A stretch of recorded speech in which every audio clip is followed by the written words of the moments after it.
This video focuses on the impact that the Black Death had on medieval England. Now what we will see is the journey between the Black Death, which arrived in England in 1348, right the way through to the Peasants Revolt in 1381. Arguably one of the biggest long-term impacts, and it meant that England would never be ruled quite the same again. A little bit later on, we will be looking at an exam question. We will be looking at in what way were the lives affected type question. Now this is a GCSE question which is on the AQA paper 1, and I teach it on the topic of Germany 1890 to 1945. But today I show you an adapted version of the question that has recently been given to my year 7 class in an assessment. Now as you will also see when we get round to the question is I've approached it in one paragraph being on the short-term impacts and the second paragraph being on the longer-term impacts. Now you can approach the question that way, but you don't have to. All you really need to do is talk about in which ways the Black Death changed people's lives. So in other words, changes over time. Let's remind ourselves of some of the short-term impacts of the Black Death. Around 1.5 million people died in England. This would have been around 1/3 of the entire population. There was a labour shortage, which meant that there were far few people to plough the fields, grow food and make clothing. The lords were so desperate for workers that peasants were in a position where they could now demand higher wages. Many people got so used to the grief of losing loved ones that the subject of death would feature in many artworks of the time around about the mid-1300s.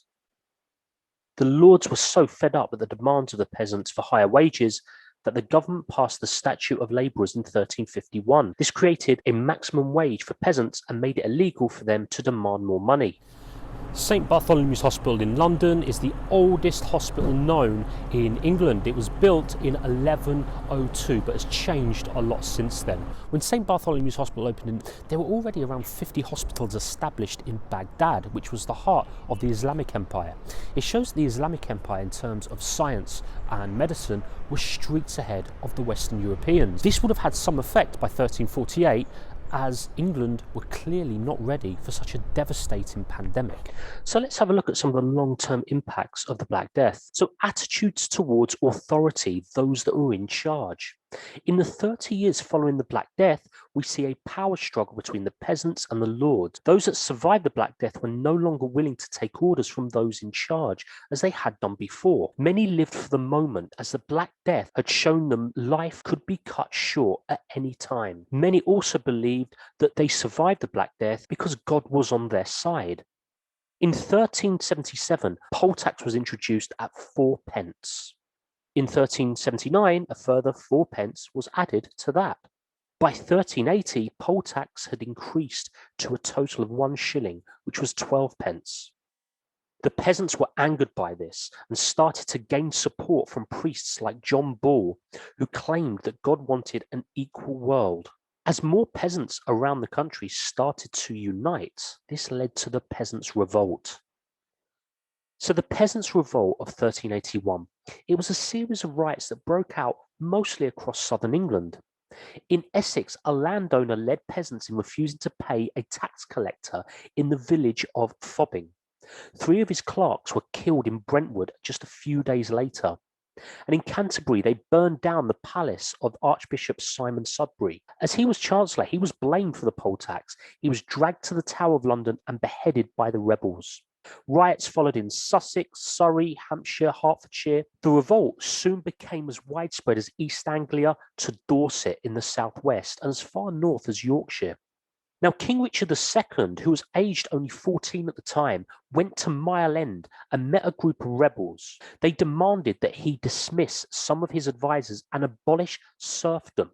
Now, serfdom was a system which kept peasants at the bottom of society. Richard agreed. Some of the rebels went home. So it was from the countryside of Kent that the likes of John Ball and Wat Tyler led the rebels here to Mile End in East London. As you can see, it's changed quite a lot since. The Peasants' Revolt was remembered for hundreds of years on these streets of East London. On this road in Mile End, Bow Common Lane, there was a 500-year commemorative mural that was put up in 1981. This was to commemorate the Peasants Revolt and the rebels that were prepared to give their lives for the cause. Richard did not keep his promise, and serfdom was not abolished, meaning peasants still worked for their lords in terrible conditions. Royal armies put down the revolts. Hundreds of rebels were hanged, including John Ball, the priest. Behind me is the memorial to some of the leading rebels that were executed after the revolt. Seeing how the revolt was quite easily and manageably crushed, it did mean that the king could no longer rule England as he had done before. England was still not a democracy or a constitutional monarchy after 1381, but the king knew that he had to compromise with the peasants if he was to introduce new laws or new taxes. Therefore, England would not be ruled in the same way again. So if we have a look at our 8-mark exam question, in what ways were the lives of people in England affected by the Black Death? Now this is worth 8 marks. This is what I have for an exemplar answer. The lives of people in England were affected economically. Evidence to support this is the Black Death caused around 1/3 of all peasant workers to die, leading to a labour shortage. This meant that lords desperately needed workers to work the land. The peasants could therefore demand more money. However, this was stopped by the Statute of Labourers, which was passed in 1351 and meant that peasants could only earn a certain amount.